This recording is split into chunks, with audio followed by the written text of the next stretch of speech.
नवरात्रि में इस बार मां दुर्गा जी किस पर सवार होकर आ रही हैं? इस वर्ष शारदीय नवरात्र का आरंभ 15 अक्टूबर 2023 को हो रहा है।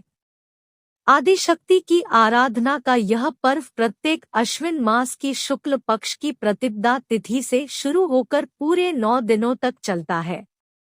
इस पर्व का हिंदू धर्म में महत्वपूर्ण स्थान है और पूरे देश भर में इसे धूमधाम से मनाया जाता है।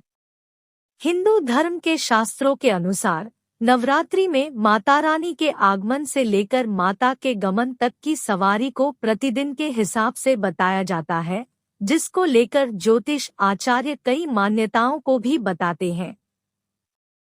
माता रानी का हाथी पर होगा आगमन। इस वर्ष माता रानी का आगमन हाथी पर हो रहा है और गमन भैंसे पर। नवरात्रि के पहले दिन के आधार पर मां दुर्गा की सवारी के बारे में पता चलता है। नवरात्रि में माता की सवारी का विशेष महत्व होता है और माता हाथी पर सवार होकर धरती पर आ रही है।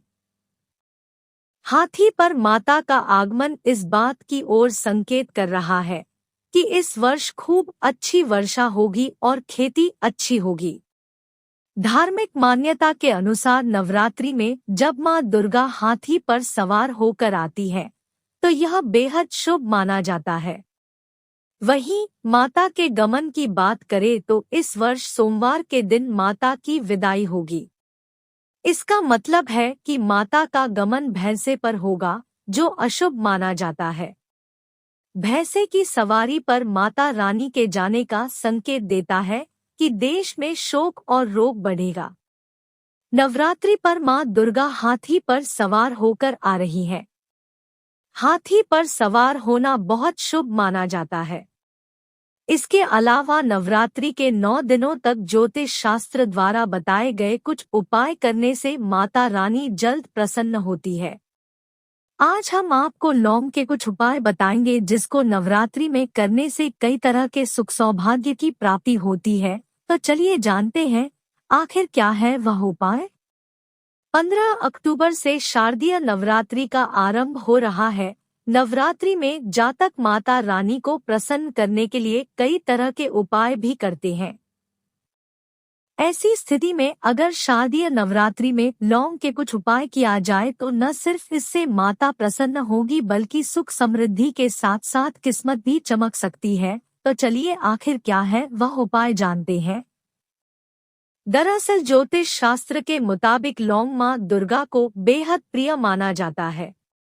ऐसी स्थिति में नवरात्रि के 9 दिनों तक गुलाब के साथ मां दुर्गा को लौंग का एक जोड़ा अर्पित करना चाहिए। अगर आप नवरात्रि में हनुमान जी को भी प्रसन्न करना चाहते हैं तो इसको लेकर हनुमान मंदिर में सरसों के तेल का दीपक जलाना चाहिए। इसके बाद उसमें लौंग का जोड़ा डालकर अपनी मनोकामना की पूर्ति के लिए पवना करनी चाहिए।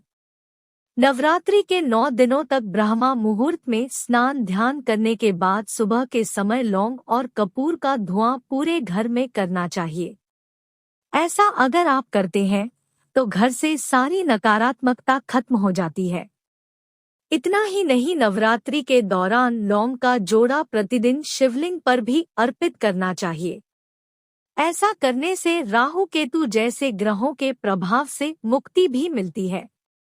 अगर आप आर्थिक समस्याओं से परेशान हैं तो आपको नवरात्रि के समय एक पीले रंग में लौंग को बांधकर घर के किसी कोने पर लटका देना चाहिए। अगर आप ऐसा करते हैं तो आर्थिक समस्याओं से मुक्ति मिलेगी। अगर आप अपनी नौकरी को लेकर परेशान हैं, कई तरह की परेशानियां उत्पन्न हो रही हैं, तो नवरात्रि के दौरान लौंग का जोड़ा लेकर अपने सर पर 7 बार घुमाना चाहिए और उसे मां दुर्गा के चरणों में अर्पित करना चाहिए। ऐसा करने से नौकरी संबंधित सारी परेशानियां दूर हो जाती है। अगर आपको हमारे द्वारा दी गई जानकारी पसंद आई है तो कमेंट में जय माता दी जरूर लिखें।